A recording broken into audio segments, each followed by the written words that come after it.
programme The Best of Luck. Now, it's not just our first guest's acting ability that's made him a firm favourite with audiences in his career, which spans over 35 years. His charm and charisma means he's still getting the ladies' man roles, from wooing Audrey Roberts as a con man in Coronation Street to his latest role as a lawyer in the comedy show Lunch Monkeys, where his female PA has fallen under his spell. Please welcome Nigel Haver.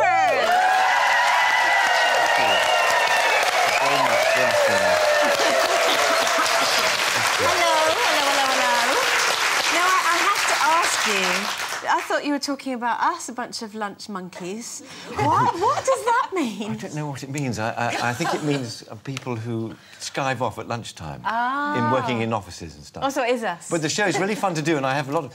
And those kids in the show are fantastic actors, and I think they're destined to go far, and I have fun making it. In fact, I was doing Corrie at the same time as recording and making it. So I was a bit stressed out because I used to do a quick scene on Lunch Monkeys and I'll run back and do Corrie, but... What do you prefer, being the sort of the smoothie, which is obviously what you're known as, whether you like it or not, or the comedy? Or I don't mind. I just don't mind, as long as I'm working. Yeah. How do you like playing a lawyer, though? Because that was basically your destiny, wasn't it? Yes, I played the odd lawyer, actually, but because, you know, I'm acting it, I don't know anything about the law. Would you have made a good one, though? Because your whole family I know, lawyers, I'm the only aren't one who isn't really. And I'd be terrible at it. And I tell you why. Because I get very emotionally involved, and I know, you know, if I was defending someone, I'd go mad if he didn't get off, and I'd sort of kill the judge or something. Why don't you know, you've got to be very calm. And my brother, who's a fantastic lawyer, on the one hand, he says, and on the other, he's incredibly cool and calm. I'd be... So I'm no good at that. So how do they feel about the fact that you're an actor? Your family? They didn't really notice. I just sort of did a runner and disappeared off radar. Yeah. They never noticed, no. Have they noticed yet? Yeah, they're beginning to notice now, yeah. And is it true you're going to be making a film about your father's life? I am. You're right.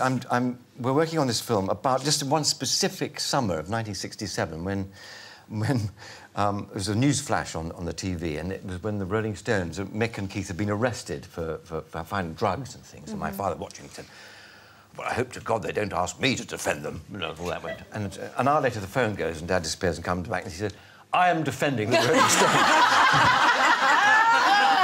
It's exactly what happened. And that year, now we were sworn, my brother and I were sworn to secrecy. We couldn't tell anyone that he was doing this, so... And they were the most famous guys in the world. I mean, if you think someone's famous now, those guys were amazingly famous. And we couldn't tell our mates or anything. I was bursting to tell all my friends. But I got to know them, meet them, and they came and had dinner, and they became part of our family that summer. So the film is about that little period. And did working with them change your dad at all? Because he was a bit of a stuffed shirt before then, wasn't he? Totally changed. You see, he met them and he fell in love with them, thought they were such smart guys, and he never wore a stiff collar again, he never wore a bowler hat, he changed him completely. He became hi, boys, he became more cool. It's a bit disconcerting, really.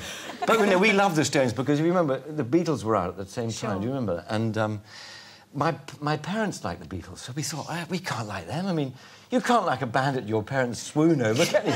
So we chose the Stones. They didn't like the Stones at all, because they were a bit rough around the edges. That's not the only famous case, though, is it, that your family has been involved in? No, Dad did the Yorkshire Ripper. Did he? Yeah. And... did he fall in love with him? And no, sort of... no. He didn't. Actually, it was really... He just started behaving a bit like him and stuff.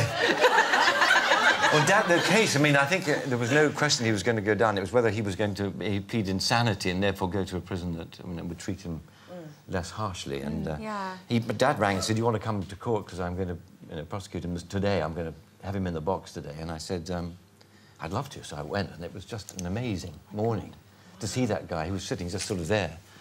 And my father got up to ask a question, and he didn't speak for a minute, and the judge was thinking, what's happening? And then Dad said, "Sorry, how do you spell your name?"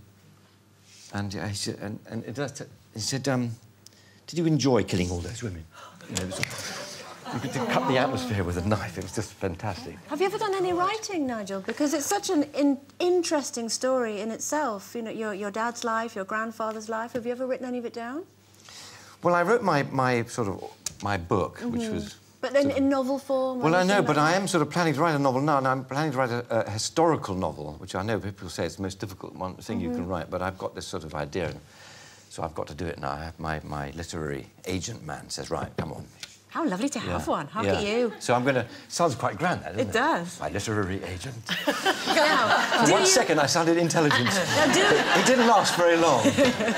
Now, obviously, aside from all of your wonderful sort of acting CV, you did foray into the jungle, which baffled me because, of course, you'd just come out of Corian as an ex-Corrie girl and working with lovely Sue Nichols, so it certainly wasn't for profile. So I was thinking, oh, my God, Nigel Haver is going to the jungle. We've read that your wife wasn't very happy about it, so why did you make that decision? Well, I just thought it was a year of doing sort of crazy things, and I just thought, why not? It just sounded like a bit of fun. What was the But worst it clearly thing wasn't. about it? No, it was actually the most boring thing I've ever done in my life. And it was the boredom that really hurt me, because I am a very active person. I like to do, you know, like all you girls, I can see, you know, you want to do things and be with people and... Yeah, because we just see the little bits. You just see, if you're doing you just see the little... and things, and they all can the cut it any way they want to. It can make you nice or nasty. Of just sitting. And I just got so bored. And it's a very small area where you have to live. And I got... And I was going to kill Lembic Opie. Had I not got out of there.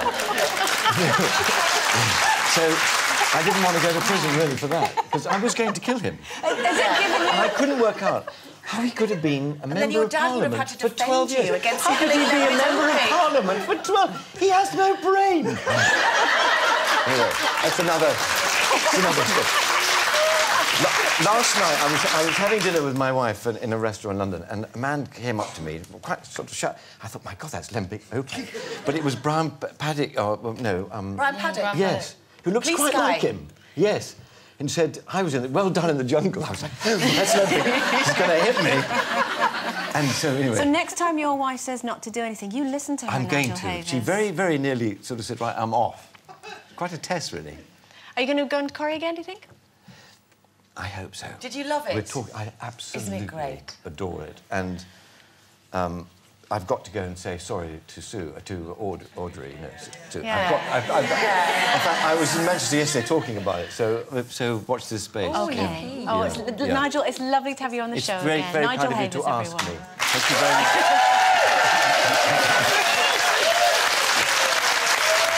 Thank you very much.